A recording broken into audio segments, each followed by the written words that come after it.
Hello Internet. So today we're finally doing a video of upgrading a 4090 as well as this 4090, and we're going to upgrade these two cards and give them double the amount of memory.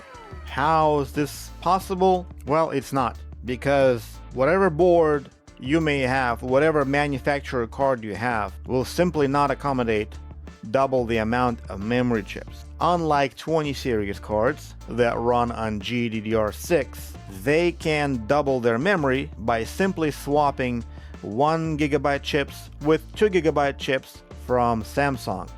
There are no 2GB chips Micron for GDDR6 as far as I know, so it's either Samsung 2GB or 1GB chips of either Samsung, Hynix, or Micron. So 3060 can also double its memory size. If a 3060 has 8GB, if I'm not mistaken, we can double that to 16. But if the 3060 already comes with 12GB, that means it already has 2GB each chip, you get 12GB.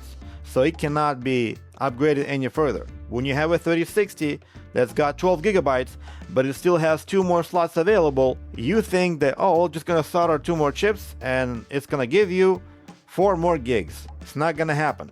Those 2 channels are disabled inside of the core. Same thing with 3080s. 3080s have 10 gigs, and a lot of times either these 2 chips or these 2 chips or the first 2 chips are simply not on the board. The reason for that is because the memory channels are defective inside of the core and are disabled at the factory.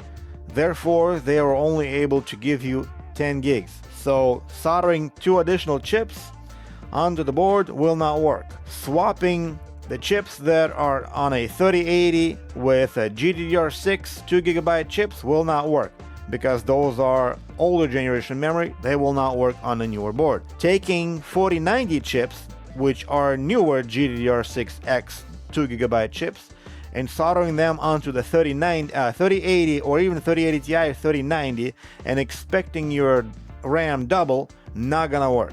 Exception: theoretically, you can upgrade 3080 to 20 gigs. This is very theoretical. I haven't done this in practice. I do not know anybody who has done this in practice, but the fact is that there is a 20GB 3080 that exists from Gigabyte, and that's about all I know. So let's go ahead. Bottom line is, if your GPU has GDDR6 chips that are 1GB, they can be doubled or replaced with a 2GB, effectively doubling the memory capacity of whatever GPU that you have. So whether it's a 3060, 3070, or 2060, 2080 Ti, 2080, or anything in between. I think exceptions are like 3050 or something. In order for us to have 48 gigs on a 4090, what we need to do is we need to take the core out, get all this memory out of here, and solder it onto this custom-made PCB. This PCB is designed and manufactured in China. Huh? And you can buy it for a reasonable price if you're doing it yourself. It comes with a cooler with a terrible density fin stack. It does have a vapor chamber though, and it's got a lot of mass, and all of that mass is not the vapor chamber. It's the shroud. I don't know why they made this shroud so heavy. Instead, all that weight could have been transferred over to a finer fin stack, providing a more efficient cooling on the vapor chamber, but they didn't, because it's China. Also, the board component base is absolute trash. It is far more likely that in the case of a failure of the component on this board, the core will not survive. Far less likely on a Founders Edition, because they're using some so-called smart controllers. But even with the smartest controllers in the world that the NVIDIA decided to populate their boards with, I've seen these burn holes through the board just as well as the cheaper ones that are on this Dell, for example. Hopefully you start seeing the points that the more expensive, the more fancy, the smarter controllers have higher output count, built-in safety, protections and whatnot. But regardless, if they do not put fuses on the board like the NVIDIA Founders Edition doesn't, then the presence of smart controllers on the Founders Edition does lower the probability of it to have a catastrophic failure. However, it does not fully protect it. What fully protects it from a catastrophic failure is a fuse, which you only see on the MSI boards, such as Gaming Trio. Even the cheapest Ventus version has a fuse on it. So, but they don't put it in here, they don't care. And Dell didn't care much about that either, so whatever. We're going to be taking the cores off of these cards.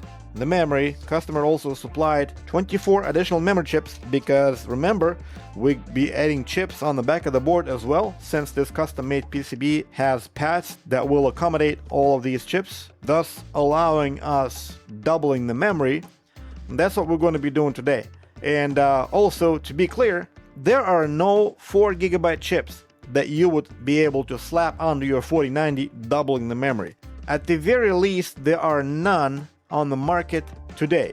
Maybe in 10, 5, 2 years, who knows, depends on what Micron smokes, they will come up with a 4GB chips. And if they do, and if they will be the exact same architecture with a GDDR6X, then we'll be able to double the 4090's memory capacity.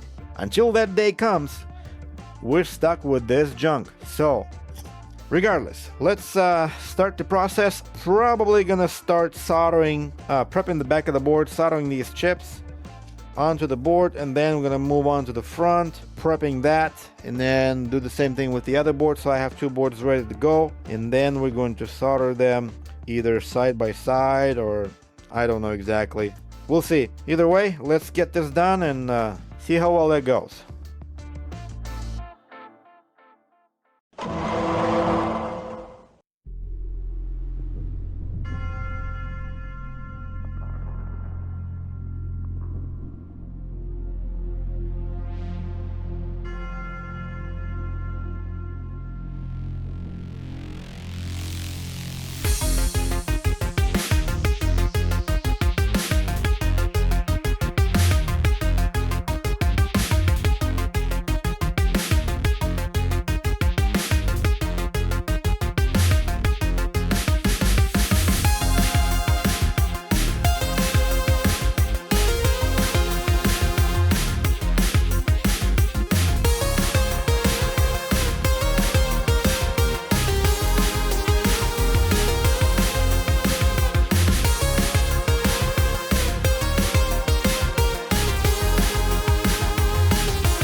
And that's all there is to it, except that it took almost all day, and it was way harder than it looked. Practically two 3090s. 3090s are more difficult to do this kind of work than regular GPU because of the memory chips on both sides, and I had to prepare board first. So we've got two 4090s with 48 gigs each. We got two donor boards in the very good shape, and we have two extra chips. I don't know what's he gonna do with them.